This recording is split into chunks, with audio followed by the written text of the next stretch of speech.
So, your uncle. What's wrong with him? He's possessed. As in the devil? Something like that. He says a dark man is following him, watching him at all times. What do you make of it? It's nonsense, of course, but I'd be lying if I said it didn't bother me. You see, it runs in my family. Possession? No, Detective. Deteriorating melancholy. Practically every member of the Hartwood family is driven mad before they grow old.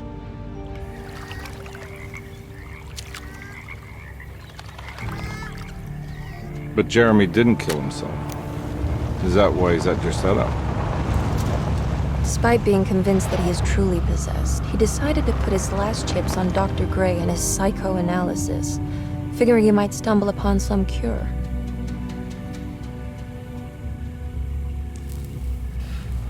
You mentioned the letter. I received a disturbing letter from Jeremy accusing the staff and all the other patients of being involved in some cult. And now they are also out to get him. Could it be real? Or is it all just in his head? It's a story he tells himself, Mr. Carnby. Anything to avoid the truth. Which is? That we're all terribly insignificant. That people mean so very little to one another. That there is no one out to get Jeremy Hartwood because he isn't worth getting. Here we are.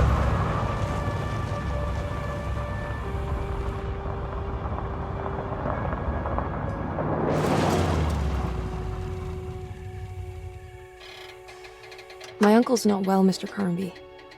I want to make sure he's all right. Then what's my part in this? You couldn't get a cab? I just wouldn't feel safe going alone.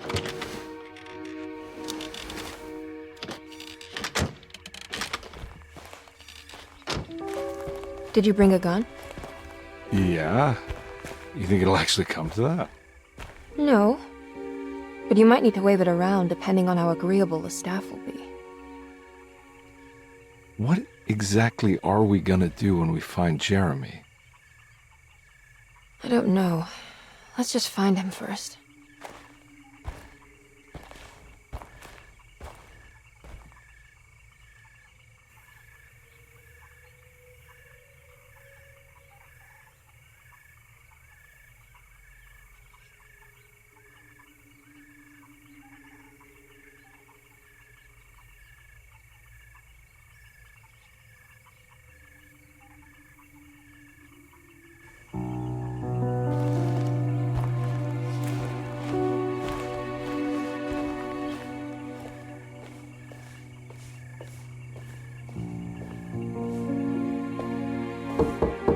Hello? Hello? Looks abandoned. It can't be. There has to be someone around. Wait here. I'll go around back.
Now what do we got here?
That's one big tree to fit inside a conservatory.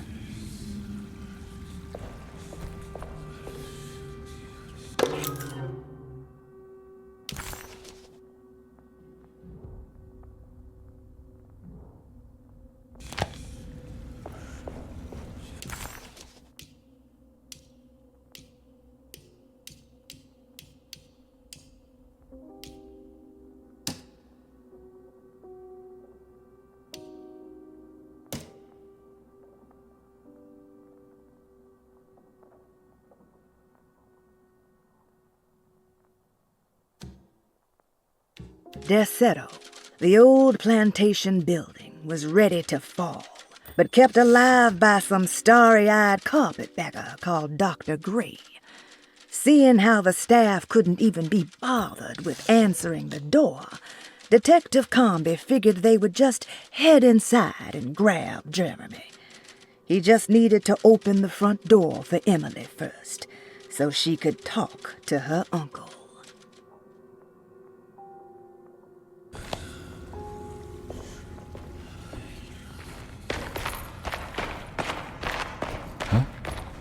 What?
Don't mind if I do.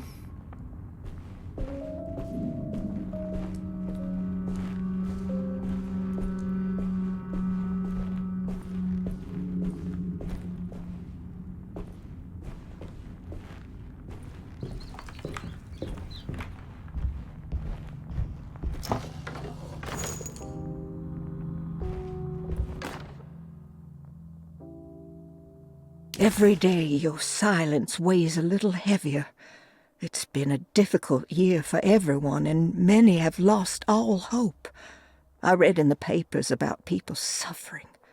Pictures of dust-covered landscapes without a drop of water.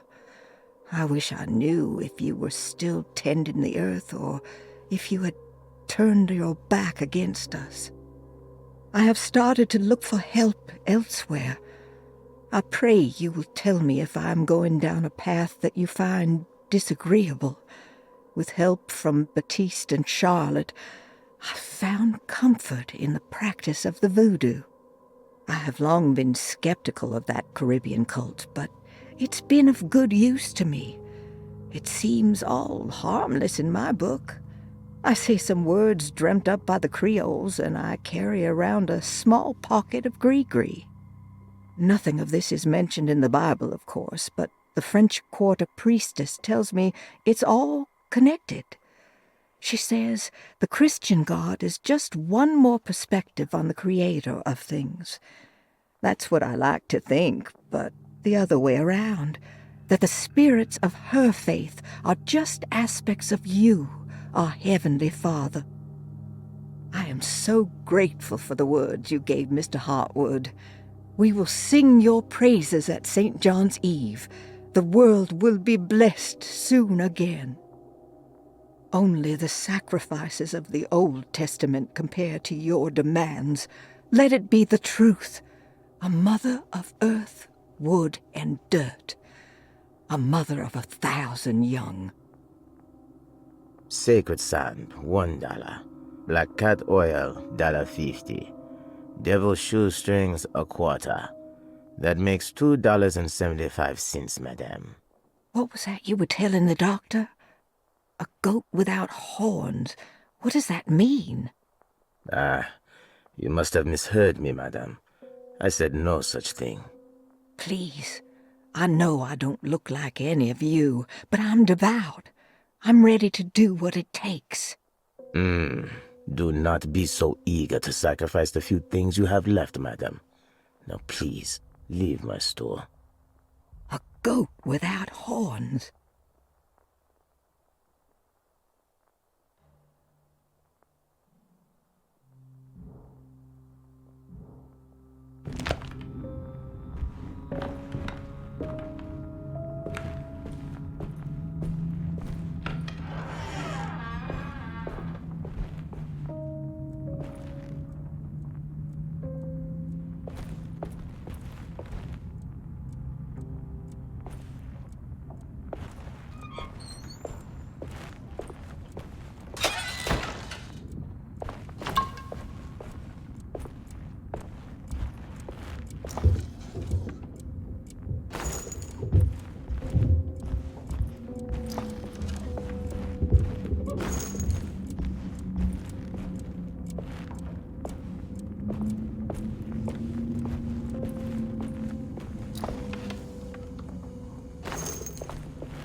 I need the key.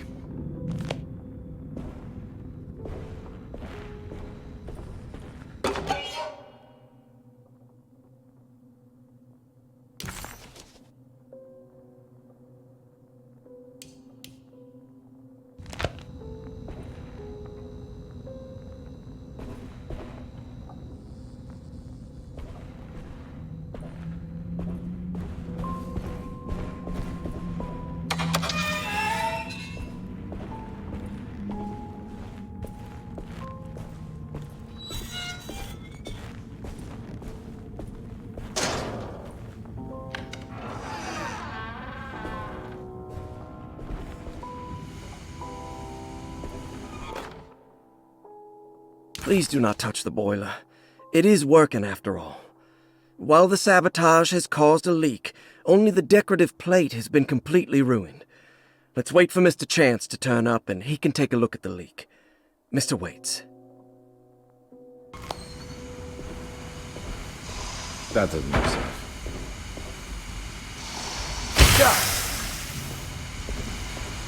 There's something missing.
What was that?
Sunday, June 22nd. I spent all day looking for Jeremy. I should have cared for the others, but I'm scared that he will do something irreversible.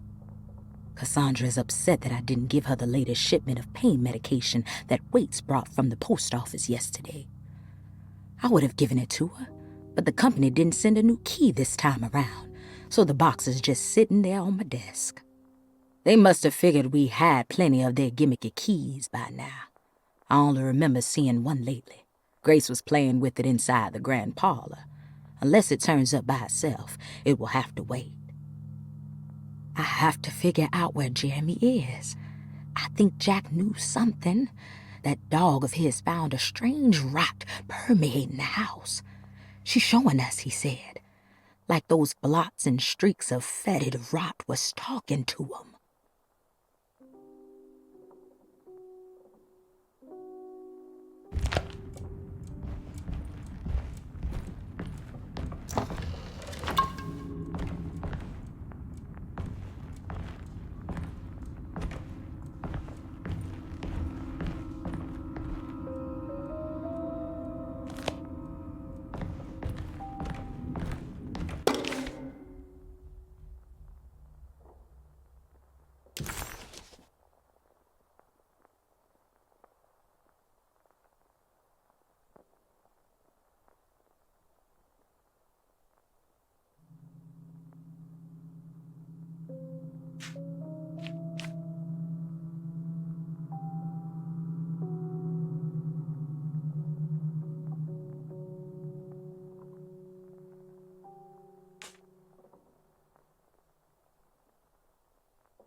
Okay.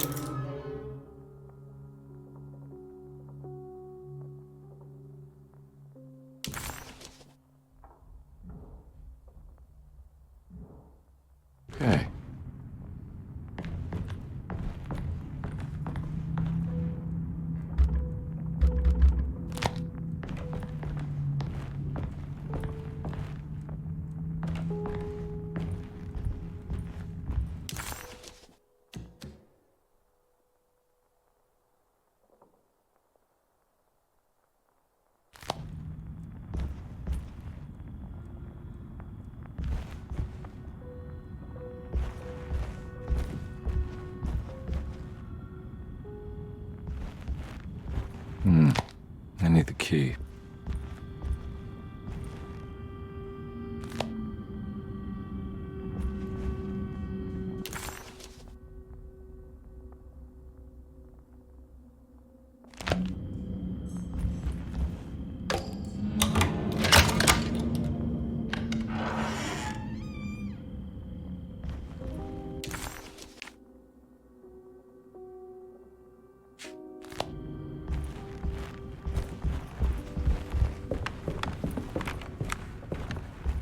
It's wedged shut.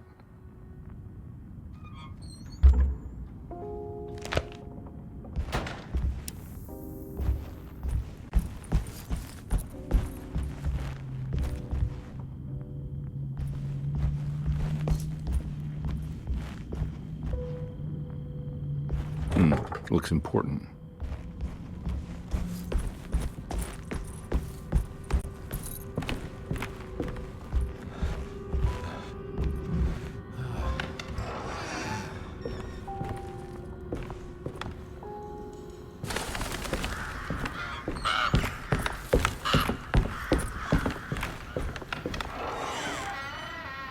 Oh.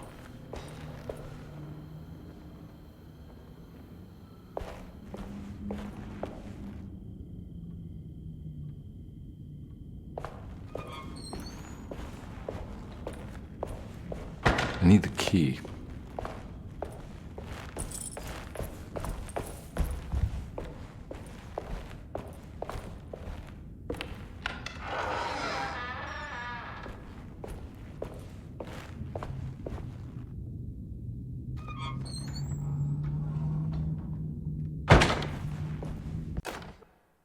The Great Depression. President Hoover raises tariffs on over 20,000 imported goods in an act to protect American labor.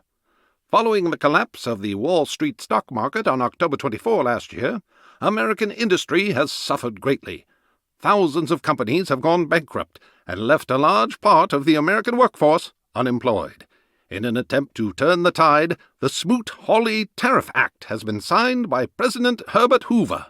By regulating commerce with foreign countries, the government hopes to encourage the industries of the United States to compete with cheap foreign imports. Superstition on rise. New Orleans voodoo stores and spiritual mediums see increased profit during troubled times. While the market has faced hard times ever since Black Thursday of last year, voodoo doctors and snake charmers see significant rise in number of customers. With the coming Eve of St. John on the 23rd, the police expect increased cult activity around Bayou St. John, the southern shore of Lake Pontchartrain. Voodoo rituals in that area on the Eve of St. John have a long tradition reaching back to the first snake worshippers brought as slaves from West Africa. During the 19th century, its practice was popularized by the legendary Marie Laveau, and has since been embraced by many of the Creoles and the surviving aristocracy of the French Quarter. Author seeks asylum. Rumors regarding author Cassandra Beauregard making Derceto her home verified. Derceto Hospital is an old plantation building on the eastern shores of Lake Pontchartrain. While often considered an asylum for the insane, residing Dr. Elmore Lee Gray prefers to think of it as a convalescent home, a place where you can go to rest. The patient list is kept secret, but thought to include many of the black sheep of wealthy families, because at Derceto, treatment does not come for free. Local author Cassandra Beauregard has now been confirmed by her own admission. She's been lauded as a powerful Creole voice and written many successful books. Lately it was reported from Hollywood that she has finished a moving picture manuscript titled Slaughter Gulch. That film is set to hit the theaters next year.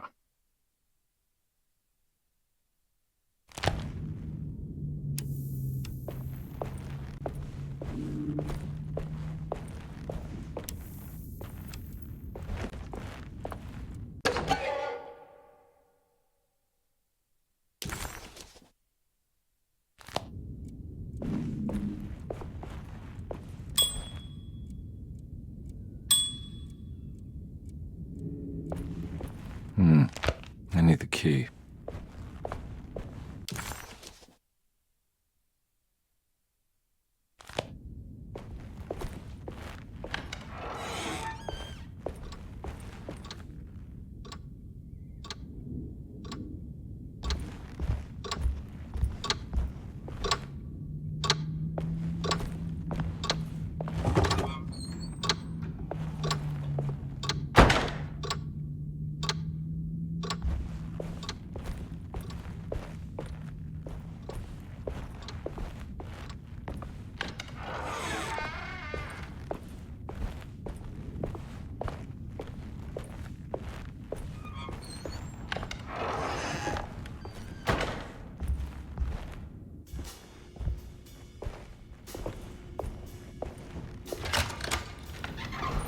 thanks.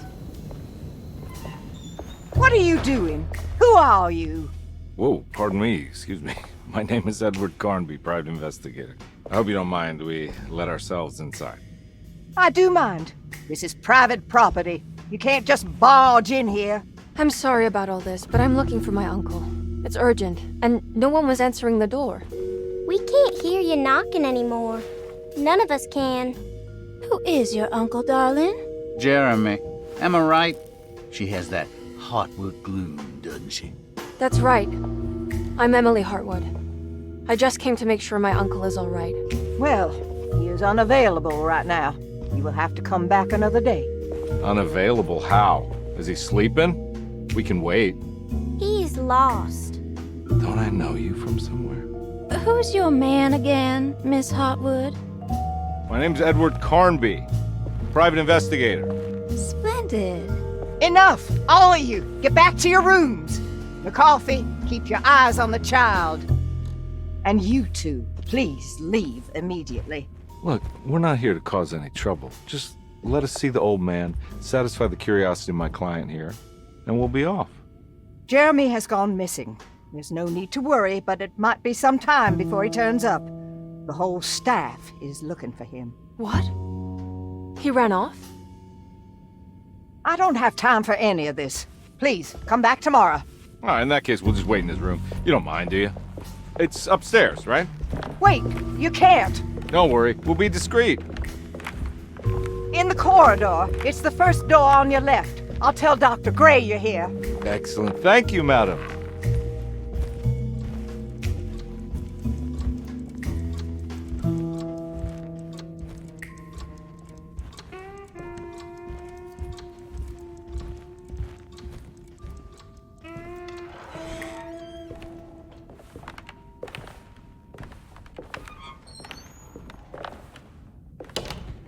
All right, here we are.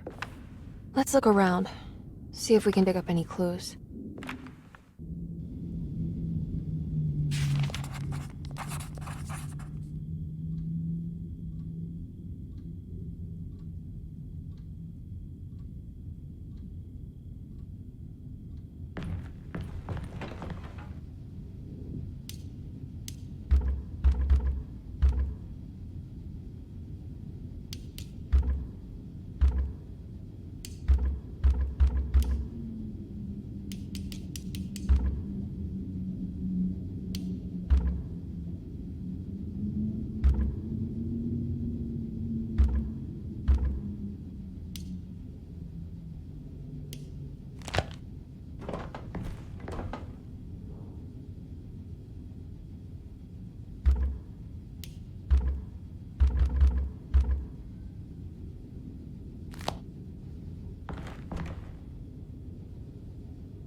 Every night the dark man stands opaque at the threshold of my room, counting the days until my spirit spills out of my tired shape.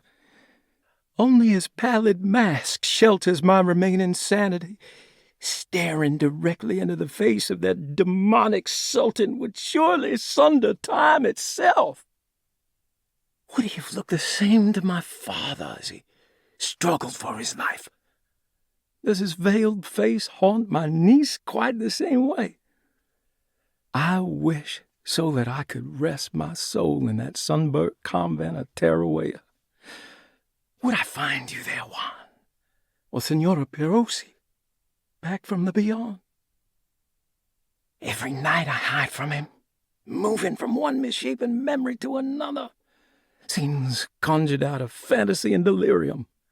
Places I struggle to even paint. I wish I understood your death, Senora.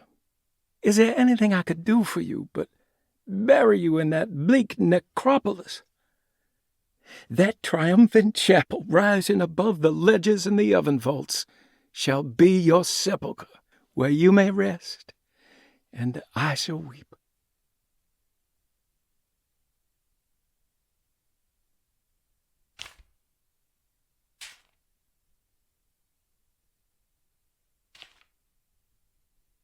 did you first come to... How did you first come to understand such things, Senora? How did you know that the battered boiler in the basement would lead me to Lafayette Cemetery? Or how the old upstairs clock, with its astronomical motifs, would take me to that hateful mound outside of Claremont Harbor? Those are my memories, my past. Is there perhaps a chance, if ever so small, for me to see Tarawaya? Oh, I want that more than anything. Please, let my talisman take me there. Let me sit with Juan under his Bodhi tree. Despite having sold me that talisman, Miss Jackson, the voodoo priestess, revealed none of her secrets to me. That's why I had to travel to Tonka. Instead, she cruelly told Baptiste, my caretaker, that he would be betrayed and killed in the most awful way, that the one he loved would pierce his thigh with a sharp spear, and that he would be devoured by his own mother. What a terrible thing to say.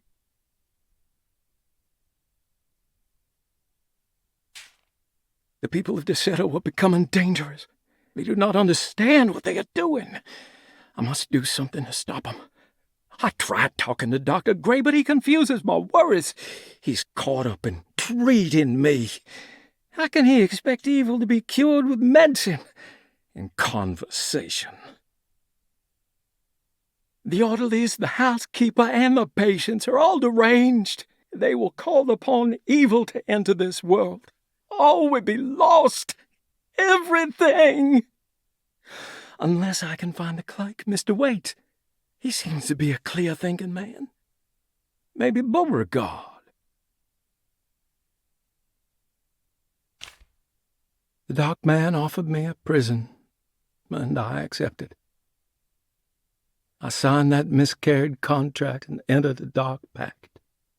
Everyone is safe, except for me.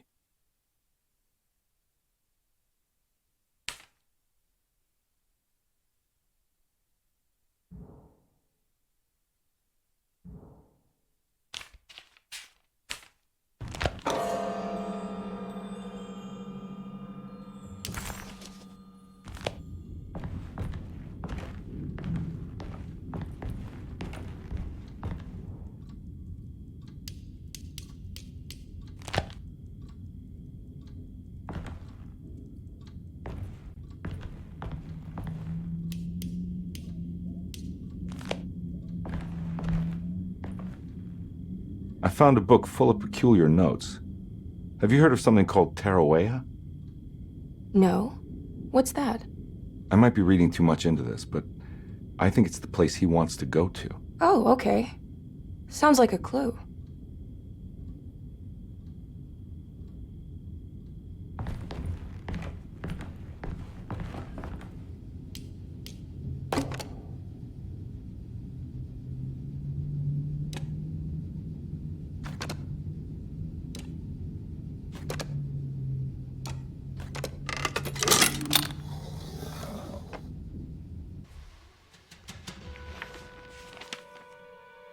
Hey, you know anything about this? Looks like some sort of talisman.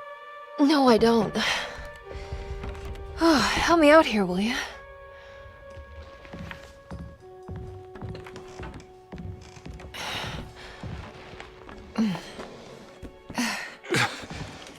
I would have killed a guy to throw some of this stuff out. I'd be crazy too if I had this much junk lying around.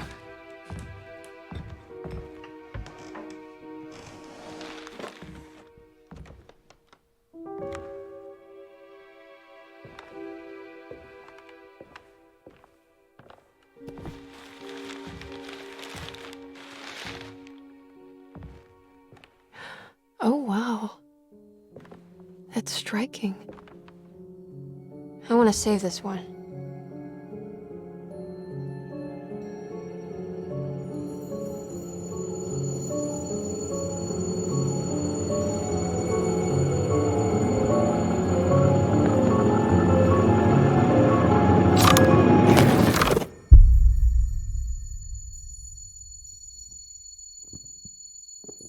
All right, come on. I want to go see Dr. Gray.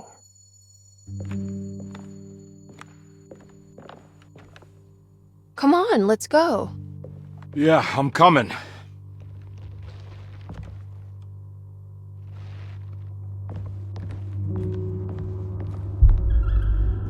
Miss Hartwood.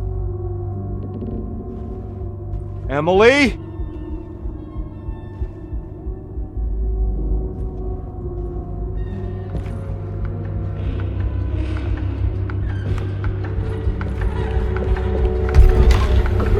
What the hell is going on? Where am I?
Yeah.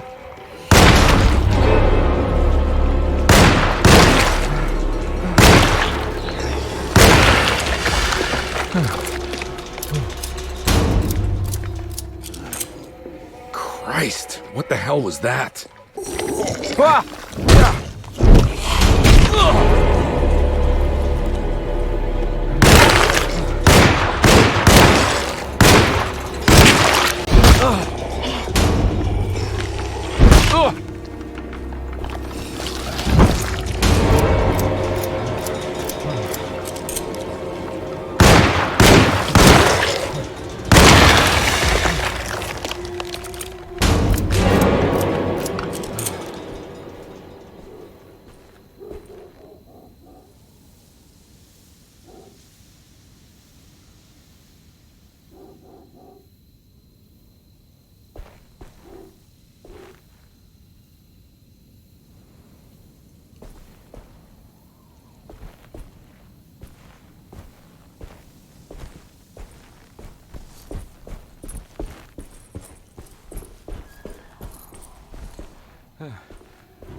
I can't go that way.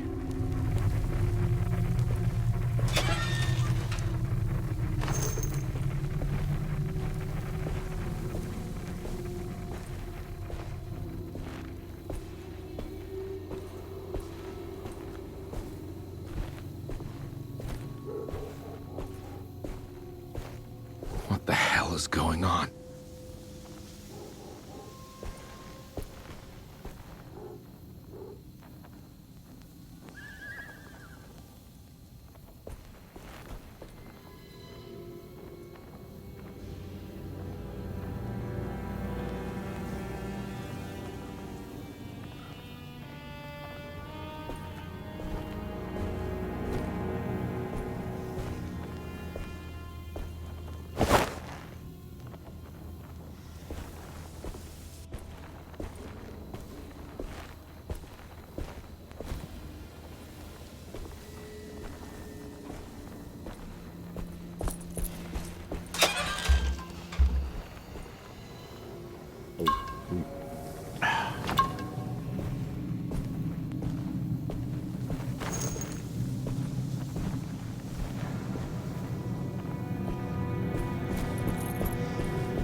Don't let them get inside, Carnby. They're not the good kind.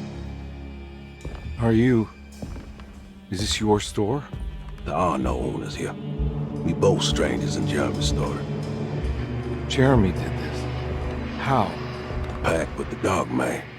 Jeremy warned us, but we didn't think much of it. I'm Detective Edward Carnby. I was hired by Jeremy's niece to find him. Oh, yeah? How much she paying you? $150. She's sure getting her money's worth tonight. Are you a thinking man, Carnby? No, not if I can help it. You know, I think Jeremy's hiding in a way we can't find him. He has this juju necklace that guides him. The talisman? That's right. It's some magic charm he got from Miss Jackson down the street. The voodoo priestess? You know surprising things, Carnby. Yeah, the Mama Loa. Here, take the key. I locked the gate to save her place from all the ghouls and goblins getting inside. Maybe if you go there, you can find some clues to show you the way. Thanks. I'll have a look.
You want to come along?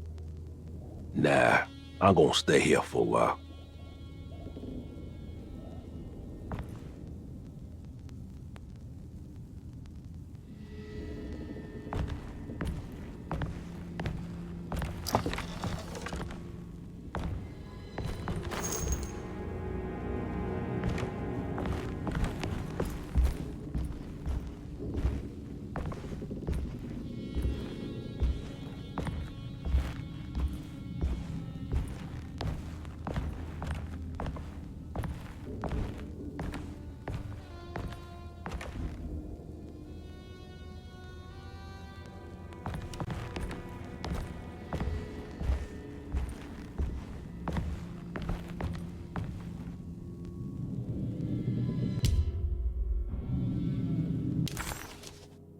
Detective Carnby hesitated to buy into the stranger's explanation, but it was all he had. Baptiste, this mountain of a man, seemed to suggest that this other world they had been pulled into was built from Jeremy's scattered memories. It sounded crazy to him, but Carnby couldn't exactly deny the situation he found himself in. Baptiste believed Jeremy was able to move freely between worlds using a talisman he got from Miss Jackson, a voodoo witch doctor that made a good living from alleviating the rich from their ailments and their money. In hope to find Jeremy, or a way back to Desetto, Carnby set out to investigate Miss Jackson's place.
I can't go that way.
My weapon broke!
I recognize this place. It's Miss Jackson's seance parlor. Let's see if she's got any information on Jeremy's talisman.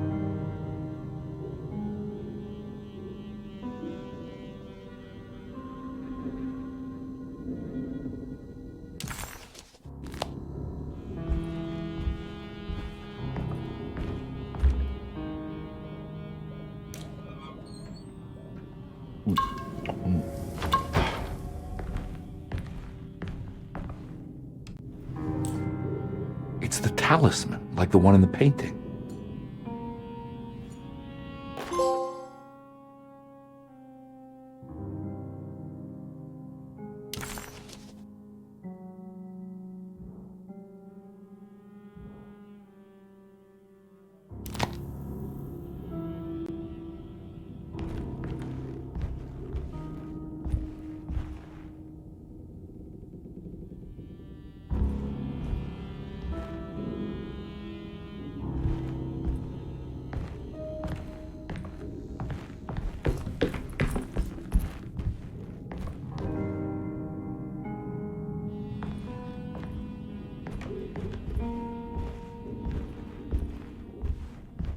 I think it's meant for the talisman.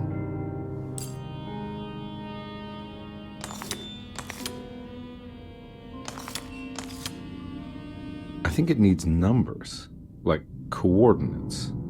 Maybe there's something in Jeremy's notes.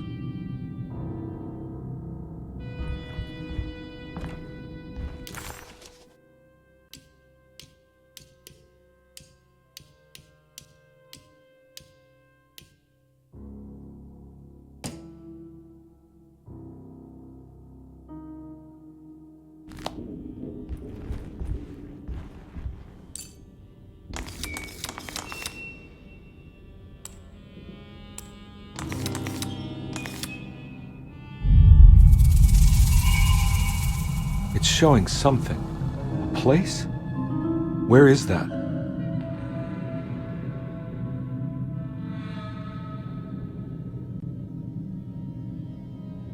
Huh.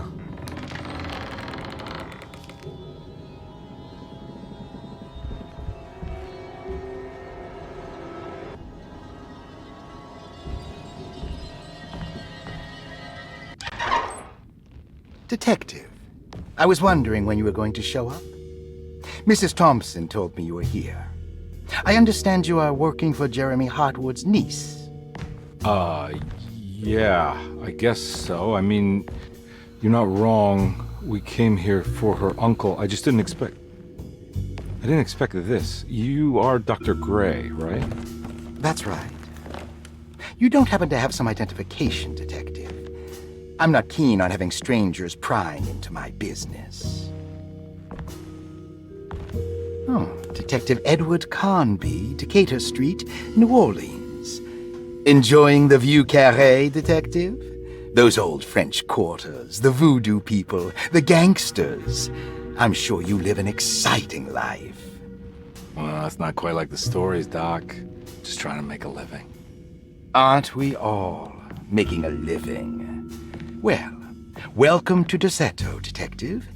I hope your time here will be useful. Now, what can I do for you? Why don't you tell me where I can find Jeremy Hartwood? Why wouldn't that make for a short visit? I wish I could tell you, but I'm afraid I don't know. A drink, Detective? Anything brandy. Oh, you do belong in the French Quarters, Detective. Armagnac or cognac? You know, just give me the cheap stuff. I'm not much of a connoisseur.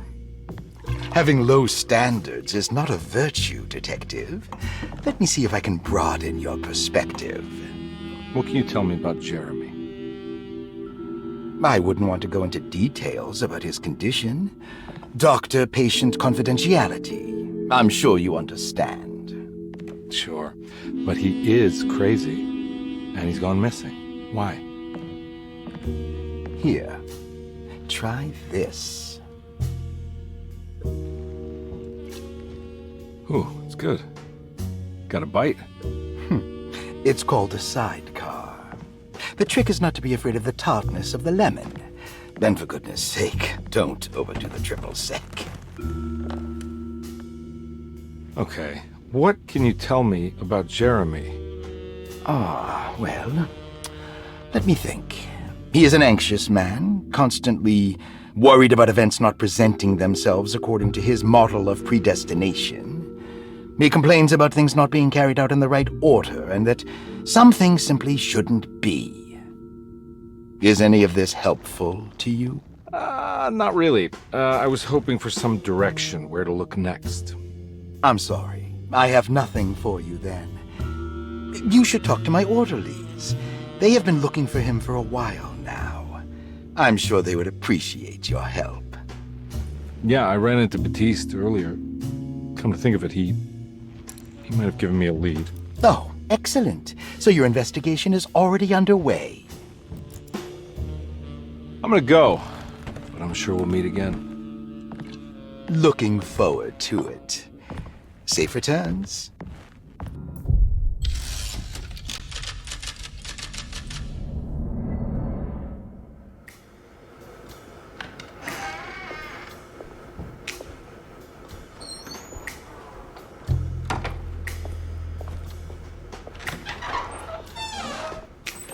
Detective Carnby,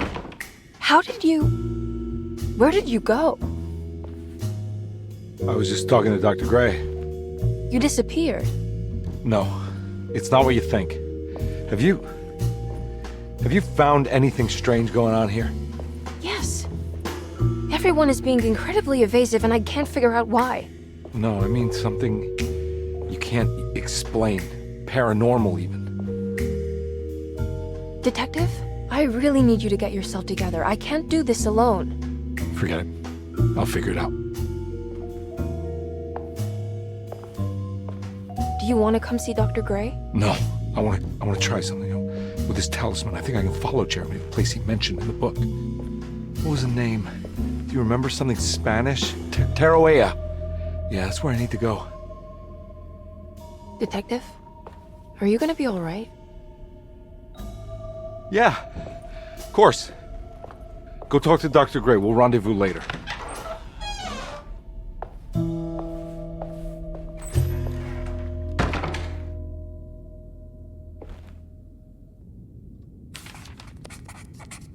This talisman brought me back from the French Quarter in the blink of an eye.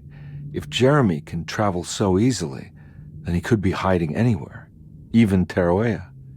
If he can do it, so can I. I just need to figure out how the talisman works.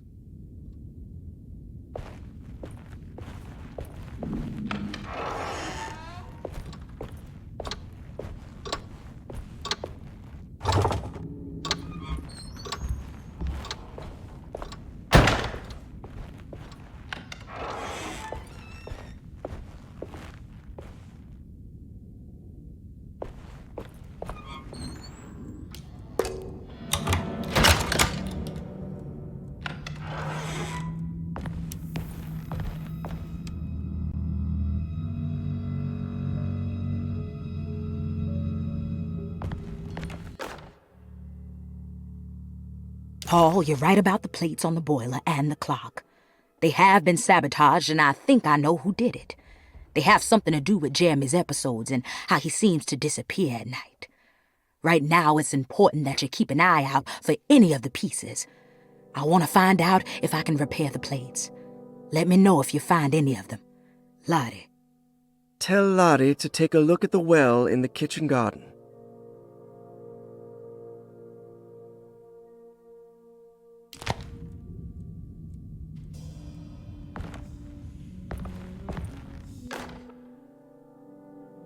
Dr. Elmore Lee Gray is DeSeto's chief doctor. Accounting and all administrative work is handled by me, Paul Waits. Magdalena Thompson, or Mags, is responsible for the household. Jean-Baptiste and Charlotte Tabois are responsible for keeping the guests' medical regimens in check. Finally, Jack Chance is our gardener, who can occasionally be seen in the conservatory, but is for the most part busy outside. There are currently 6 guests at DeSeto. Malcolm McCarthy and Ruth Tallant reside on the first floor. Jeremy Hartwood, Elisabetta Perosi, Grace Saunders, and of course Cassandra Beauregard live on the second floor.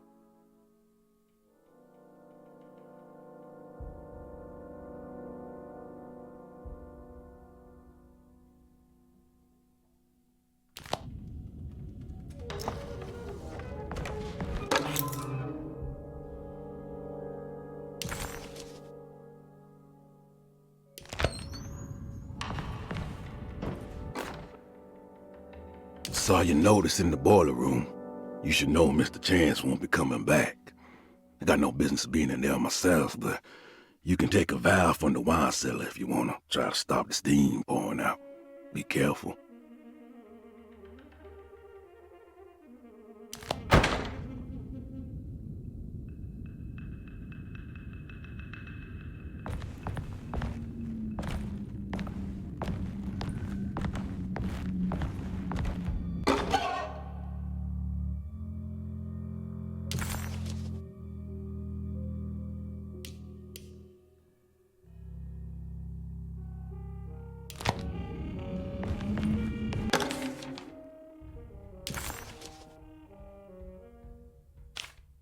Cassandra Beauregard, the beloved author.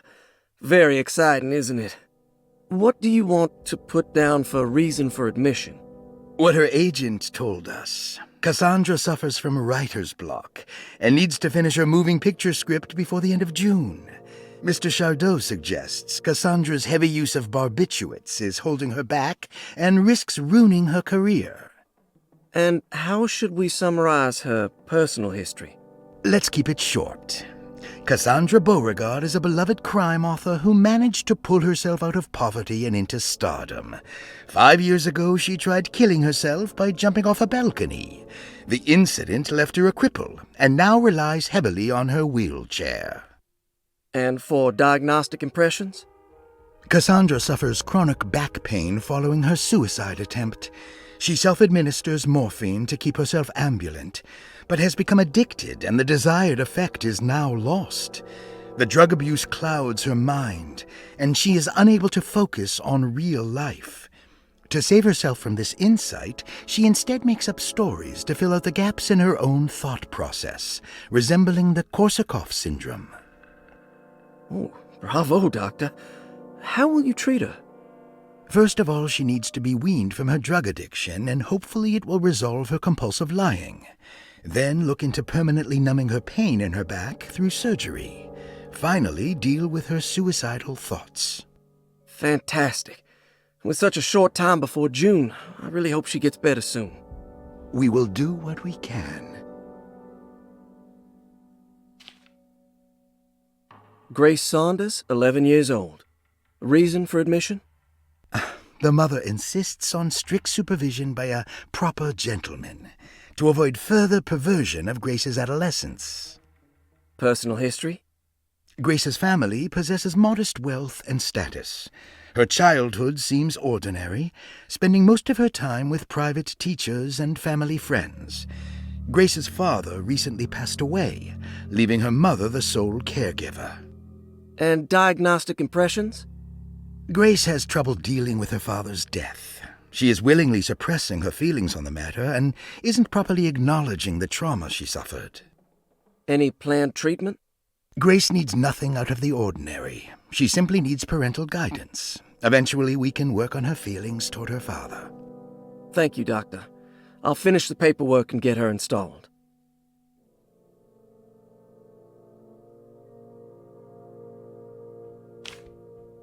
Malcolm McCarthy, 54 years of age. Reason for admission? McCarthy admitted himself to Dorsetto, stating simply that he needs some damn rest. And personal history? McCarthy claims he used to work as a lawyer in Baton Rouge, but says he can't go into details because of some legal dispute. His background remains largely a mystery, except for the occasional clue that he drops in conversation. Huh. And diagnostic impressions? McCarthy is an anxious man and an alcoholic. He often tells half-truths due to some deep-seated inability to trust other people. And how will you treat that? McCarthy will take some time to open up. Spending time with Jack's dog or the child should be good for him. Their harmless nature will help build his sense of trust. Thank you, Doctor. Elisabetta Perosi, 33 years old? What should I put down as reason for admission? Well, Perosi broke into Dorsetto and was found wandering the grand parlor. She was confused and suffered partial amnesia. She insisted she belonged here and offered to pay for her stay. Right. What do you make of her story? Perosi claims to have been a member of the Astarte artist colony some 20 years ago. A claim that seems contrafactual due to her young age. She looks to be and even thinks she is 33 years of age. That would make her a child at the time. It seems fair to say that Perosi's story is untrue, deliberately so or not. Diagnostic impressions? Do you have anything? Perosi's story is peculiar because she retracted her story about the artist colony. She no longer claims to be the same person as Elisabetta Perosi. However, my staff's research has confirmed there was a Perosi at that time who was in her early 30s. I suppose this case will take some time to investigate. How will you go about it? I wanted to contact the real Perosi, but it seems the whole colony disappeared one night. September 29th, 1915, during a hurricane. I will have to take it slow and figure out what this spell of impersonation could have been. Oh, I'm sure it will all clear up eventually. Thank you, Doctor.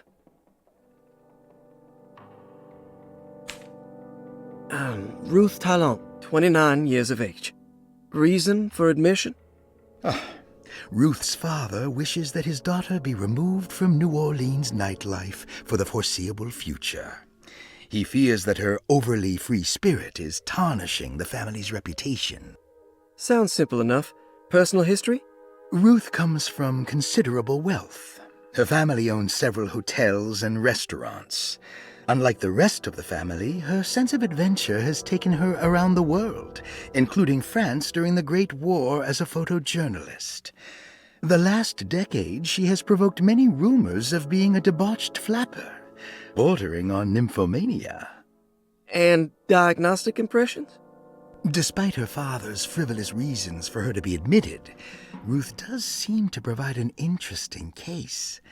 She is refreshingly open and doesn't shy away from talking about her life during the war or her continuous celebration after returning to the States. She is admittedly a sexual deviant and feels no remorse. And her treatment plan? Simply staying at Dorsetto should do wonders for Ruth. If not, at least for her family's reputation. Ruth doesn't need to change, but with therapy I might be able to share with her some sympathy towards her family. I doubt she will settle down and become as dull as the rest of them, but at least she might try to be more discreet in the future.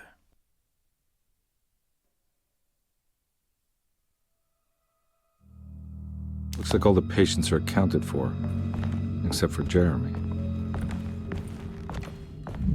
There's no way I can get into this thing. Better leave it alone.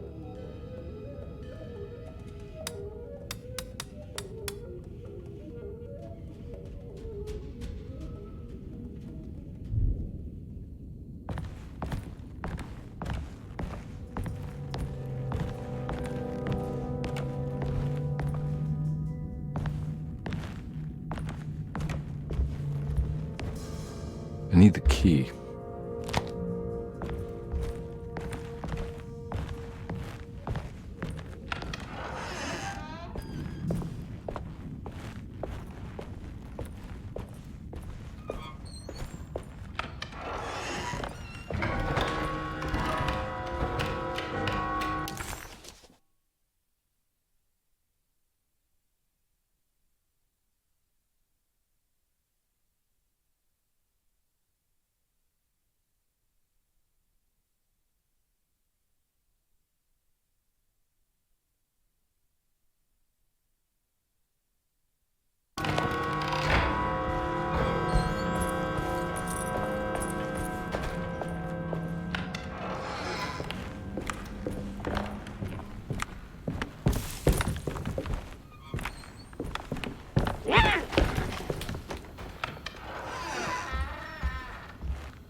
Lost Plantations of Louisiana, Thierry Briclot, 1917.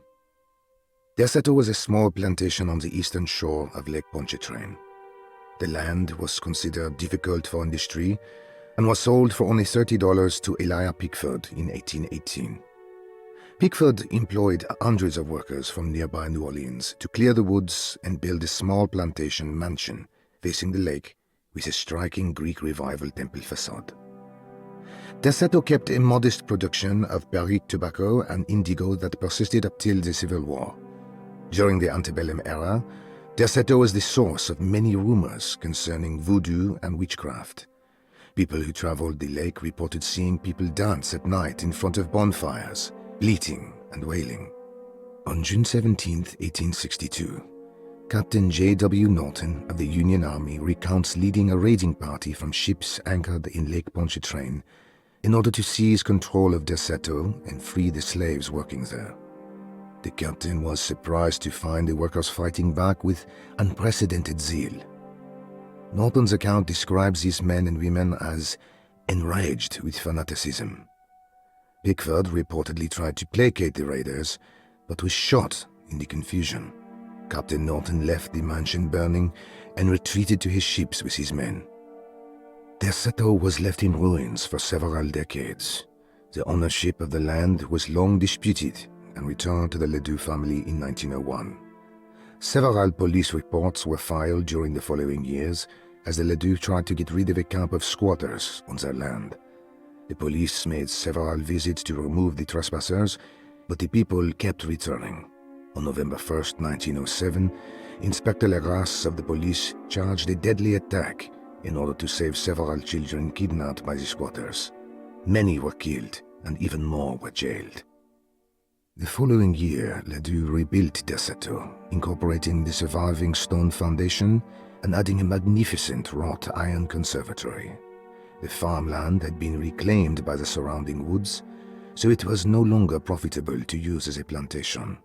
Instead, the house was turned into an artist's colony. The Astarte Artist Colony was a successful group of artists, including figures such as painter Heinrich Cassel and poet Nora Keith. The group was also known for their beloved Mardi Gras crew called the Pirates of Pontchartrain. On September 29, 1915, a tropical hurricane tore through Louisiana, causing Lake Pontchartrain to flood New Orleans. Due to the remote location of Derceto, it took almost 2 weeks for outsiders to learn that the artist's colony was abandoned. The 12 residing artists had all vanished without a trace. The empty mansion of Derceto still stands on the shore of Lake Pontchartrain, with much of its temple facade intact. The Ledoux family currently has no intention of repairing the house.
it's wedged shut.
What happened? Everything's normal again? Right.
This can't be real.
Got it.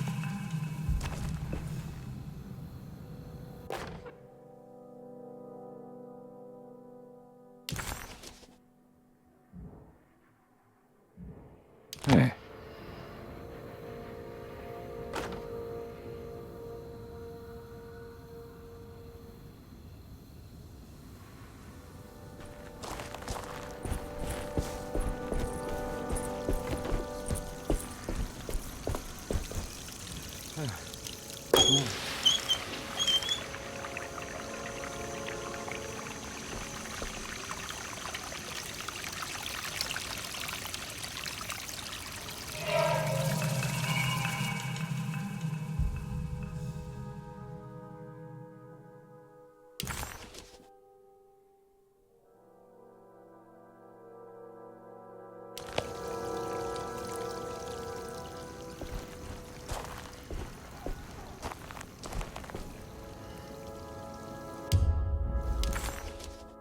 While Detective Carnby was grateful to be back at Derceto, he was eager to test his hypothesis. After having suffered through that sinister world, dressed as the French Quarter, Jeremy's writing could be read much more literally. What if Jeremy used his talisman to actually visit those places he mentioned in the book? Carnby felt certain that this was the answer. He wouldn't find Jeremy hiding inside Derceto. He would be in one of those other worlds. And to follow in his steps, Carnby would have to investigate the old clock and the boiler and find out what part they played.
I need the key.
Wow.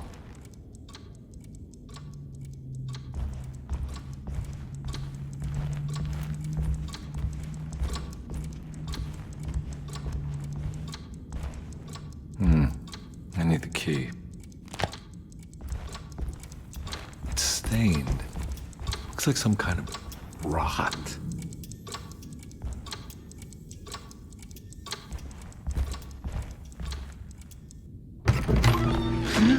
Yeah, sorry, Detective. Didn't mean to obstruct justice or anything. That's fine. You know, I'm kind of busy with my own case of a missing person. I was wondering if you seen Grace, a girl about yay high. I can't say that I have. Why are you asking? Well, I'm looking for her. Is she in trouble? No. She's just hiding somewhere. But we can't have a rascal like that running around unchecked at a time like this, you understand? Well, I haven't seen her. Well, let me know if you find her. I'll be around. I'll keep an eye out for your man, Jeremy. You scratch my back, Detective, and I'll scratch yours.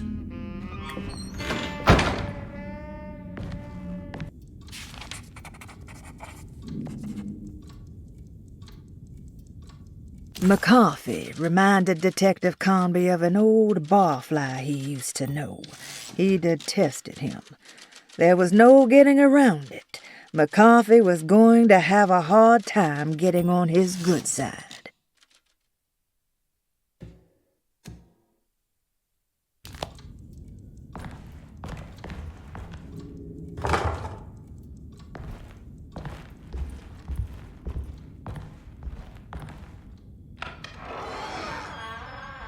Looks like everything's back to normal here.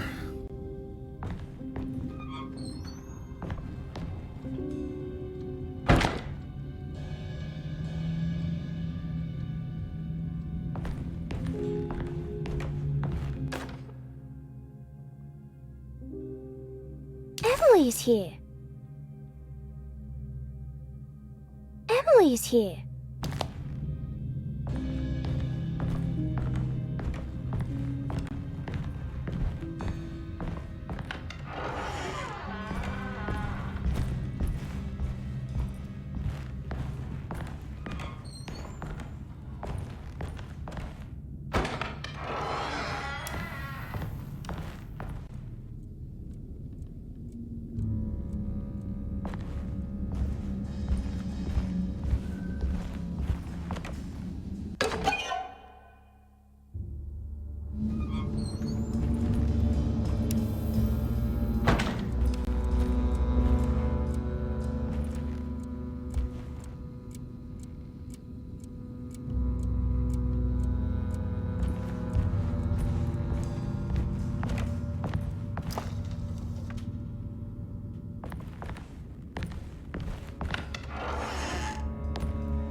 Huh.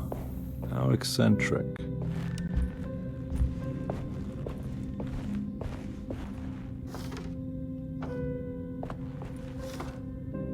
These paintings got some grim-looking rot on them.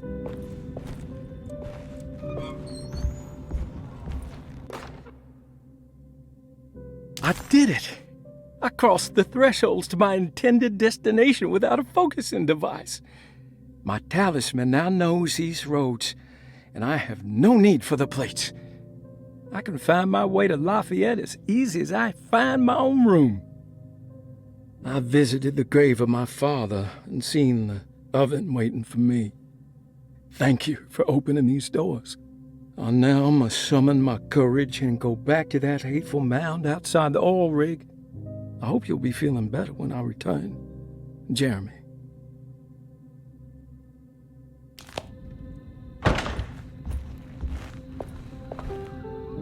What are these symbols?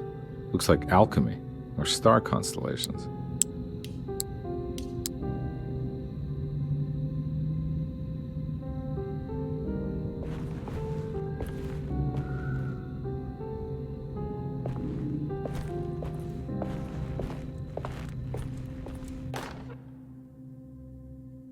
Will I need to remember how to get them out again?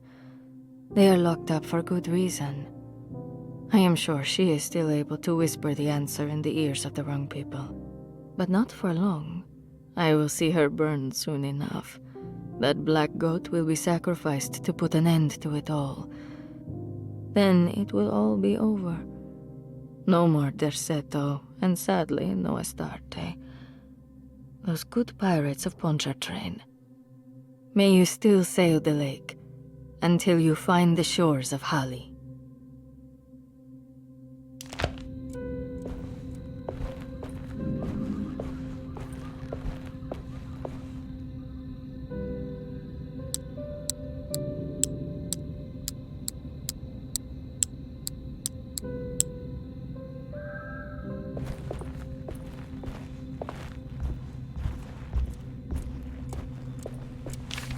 The Astarte Artist Colony. I remember hearing about their disappearance. Must have been 15 years or more now.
The simple astrology cipher was a favorite among the artists who lived in the house 20 years ago. They easily turned into numbers when needed, but also acted as signatures for the members, as there were only 12 of them.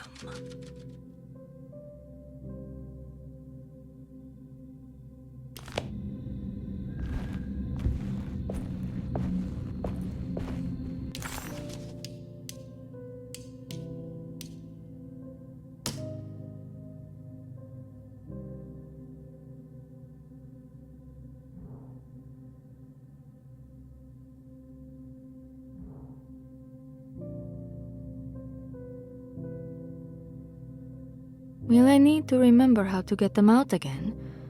They are locked up for good reason. I am sure she is still able to whisper the answer in the ears of the wrong people. But not for long. I will see her burned soon enough. That black goat will be sacrificed to put an end to it all. Then it will all be over. No more Derceto, and sadly, no Astarte. Those good pirates of Pontchartrain. May you still sail the lake, until you find the shores of Hali.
This must be the clock that Jeremy wrote about in the commonplace book.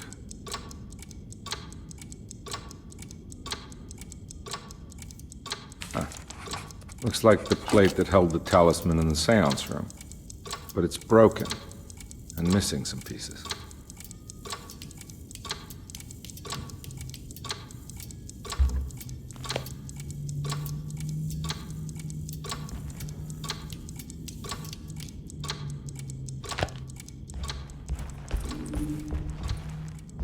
I need the key.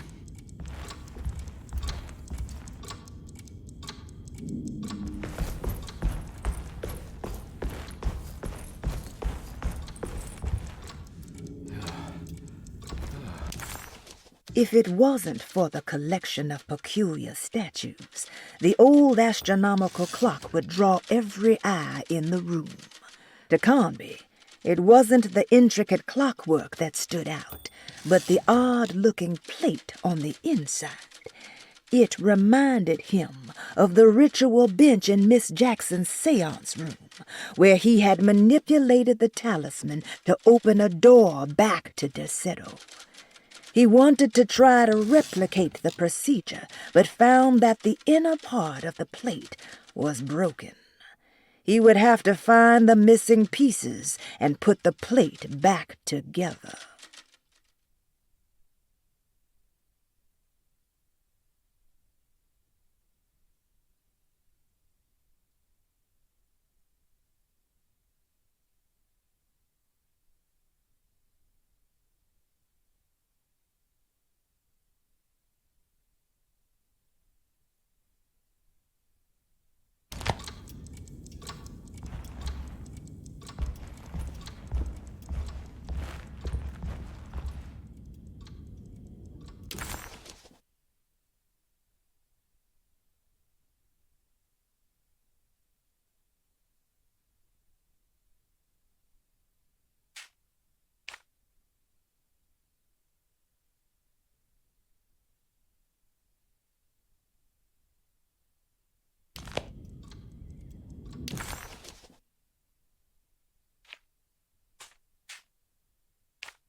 There's no way I can get into this thing. Better leave it alone.